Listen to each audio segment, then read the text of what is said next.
As you can tell by the thumbnail, we're going to be talking about a little bit about Cesar Chavez and the surveillance and scrutiny that the FBI had on him, man. We're not going to talk about where he was born, where he was raised. You can go from Yuma to Oxnard to California and so forth, right? Ventura County. He's lived in a whole different places his whole life, right? We're going to talk about when he was under scrutiny, though, and the tactics that the FBI were using, such as Edgar J. Hoover, some of the political, counter-political organizations, and so forth, man. Let's first begin with this, man. Cesar Chavez, man, has been a very controversial man. One issue that no one ever talks about is his treatment of Mexican Americans that come from Mexico into the United States. And Cesar Chavez was a very proud American. It said that his main issue was that they called them basically back then scabs, right? When people would when they would be picketing and going on strike to establish, better conditions, better working wages and so forth, right? A lot of people were coming across the border and they were getting those jobs. And so a lot of them were being kind of targeted, victimized, cussed out and so forth, man, because I guess I look at both sides of it. One, you can't fault these people for trying to make a living. Two, I get what Cesar Chavez was trying to do, and so it's kind of a very controversial subject. But if anybody thinks that that all raza really respected and supported Cesar Chavez, no, that's not true, because a lot of the ones that were migrating from Mexico at that time were pretty much being targeted by some of his supporters. Now, the FBI has a Freedom Disclosure Act, right, where they disclose all documents of Cesar Chavez, right? And there's actually 17 different segments in the vault. It's forever. It's long. There's so much stuff to go through, guys. So I'm going to summarize it. And there's going to be a lot of stuff I'm probably going to be leaving out, man, but we're just going to go into things I found kind of very interesting. One, there was a plot by a lot of the farmers in California at one time to put a contract on Cesar Chavez's life. They actually had an informant that came forward with this information. That I found was very interesting. Now, they were watching every place that he spoke, from Cincinnati to San Antonio, Texas, to Denver, to Seattle, to San Diego. Every place that he was speaking, they had an informant staged there, writing their reports. Edgar J. Hoover took a very personal interest in Cesar Chavez because there was a lot of people out there that were basically political donors to certain parties at that time that were concerned about what direction they were going and where their investments were going, right? Florida was one of those. They didn't know which side to go with. As you know, there was a grape strike. There was the non-union lettuce strike. There was a whole bunch of issues that Cesar Chavez brought forth. Cesar Chavez was a pit bull, man. He'd get on you, man. Those were some of the things that were going on at that time, and he had a lot of death threats. He was very controversial as far as in the media's eyes. Because he was pushing for the rights of other people. He adapted that style, like Martin Luther King, Gandhi, and so forth, to be nonviolent. Okay. Now, some of the informants' reports were off the hook, though. It almost to me seemed like they were staged fucking informants that didn't even exist. The FBI just created on files. One of them claimed that in Stockton that Cesar Chavez was going around trying to unionize and organize people, and that he came with a bunch of like thug-looking guys out there in Stockton, and that what they approach these people, they say, okay, well, hope your farm doesn't get burned. They'd make little remarks like that to the ones that didn't want to join as far as the coalition towards the union. And the informant said, next thing you know, they've seen a lot of barns being burnt that summer. I don't know. Kind of seems a little bit, you know what I'm saying? The other thing that I found kind of interesting in there was the Arizona Republic, which was a newspaper. I think it was called the Arizona Republic. I read. One of the writers had an issue with Cesar Chavez, man, and he put indications that there was a $28,000 contract also in Arizona against Cesar Chavez. Arizona took a strong stance against Cesar Chavez. They tried to pass laws to where you can unionize, where you can organize the farm workers. See, companies are scared of unions. Once you unionize, people are going to fight for their rights. And in order for a business to continue to flourish, it needs to have workers there. but a union has the right to strike if they so see fit. You know, there was also some issues of people saying that he was a militant radical and that his whole intentions was to overthrow the government, which I don't believe.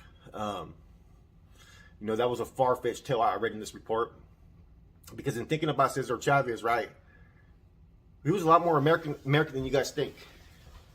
You know, he believed in this. He believed in the United States. He was a very firm believer that he was American before he was Mexican, but he was a Mexican heritage. You know what I mean? What was the other parts that I found? You know, I was trying to find anything to tie him in with gangs. There was one reference in the reports that I noticed so far, what I've looked through, which mentions the Mexican Mafia, which they tried to categorize him as someone symbolic of a Mexican Mafia member. And this was in the 1970s. I thought that was kind of interesting.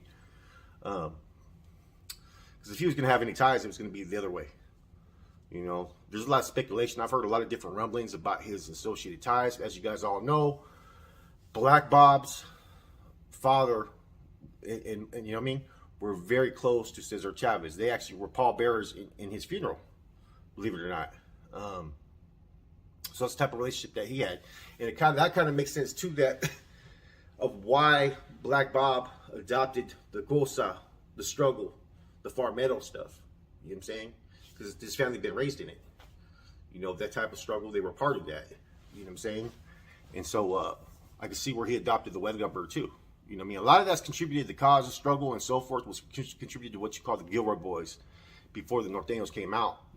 And it was a struggle that was given to them. And it was just a certain type of affiliation.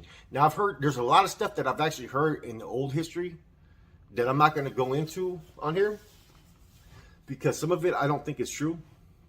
And there's no proof to it, but it's pretty much...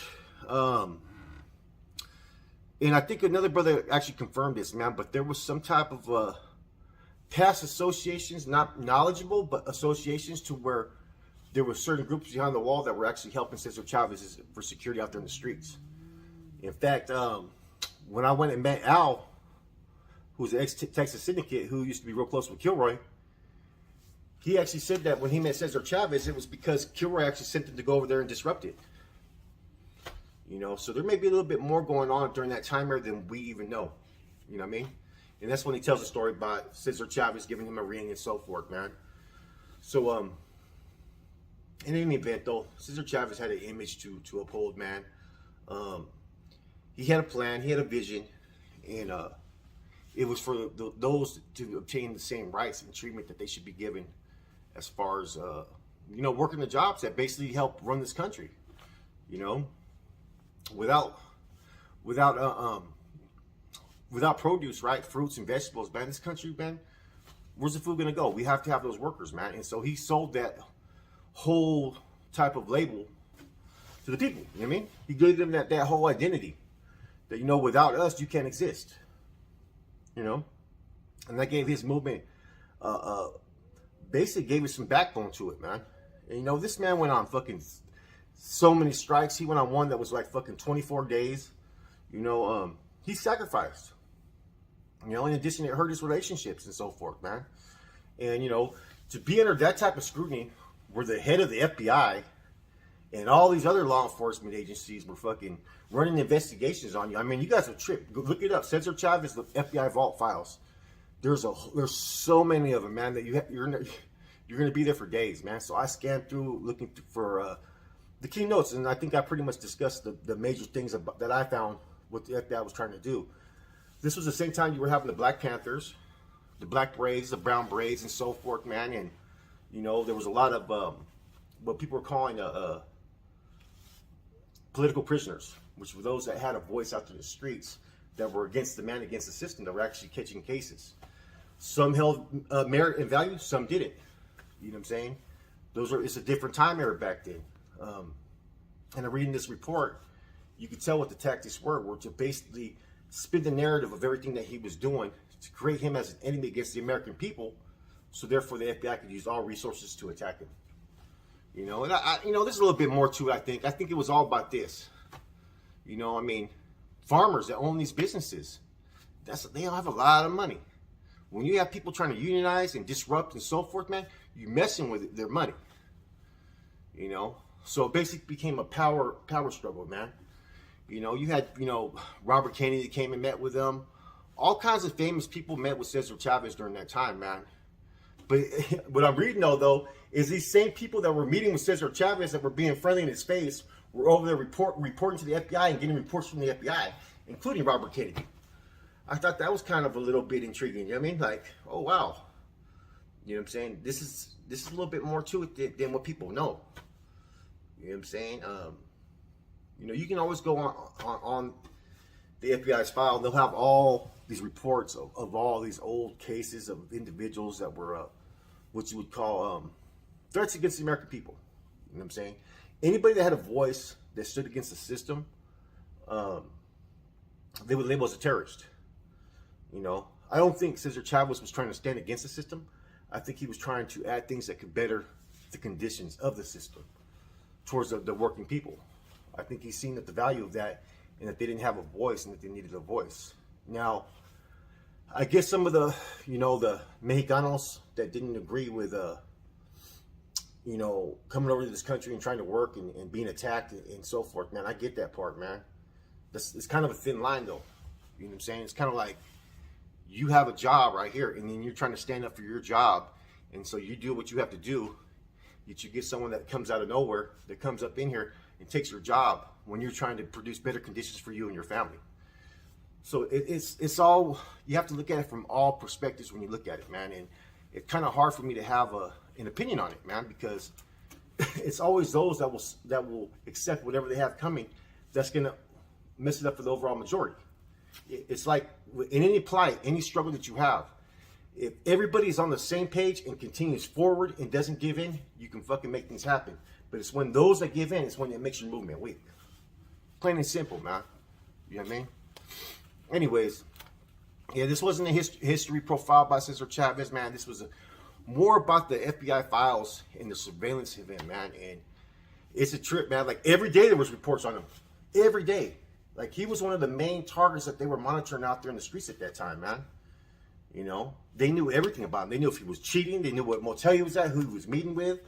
You know, they had so much diversions of reports, man, that I think that these reports were falsified in order to give them an incentive to do what they had to do. You know, there was one part in the files I read to where they said that there was a particular group, I think called 71 or something like that, which was made of 50 members, and they were going to set to go into Washington, D.C. and disrupt everybody's lunch and make a scene and get arrested on purpose to bring attention to other issues. You know, it was basically war. War without violence is what was going on at that time. You know, and you got to remember that the country was starting to turn from being a very segregated country, you know, where, you know, African Americans and whites couldn't eat in some places, to where now everything was starting to adapt different. You know, it was a radical time. You know, it was a new era. It was a new age, and these were the early stages. So you had those old stalwart individuals who did not want to see this change, and so seeing a minority elevate to that type of stature in the community and society's eyes was considered a threat. Just like Malcolm X was, Martin Luther King, you know, all these individuals, they were viewed as threats because they opposed everything that they were trying to push out there, you know what I'm saying, or what they've traditionally pushed, you know what I'm saying? And so, anyways, quick spiel, rambling on a little bit, man, but I thought you guys would find this interesting, man. A little something different, man. You know, I don't really have an opinion. I think there's some things I liked about Cesar Chavez that he did. I didn't like his treatment and his attitude towards Mexicanos that came from Mexico, though. From what I heard, but these are only things that I've heard, not that I know. You know what I'm saying? These are just all speculative.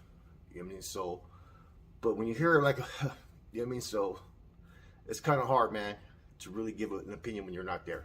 Anyways, it's your boy Flacco, Real Talk with Flacco, man. I'm out.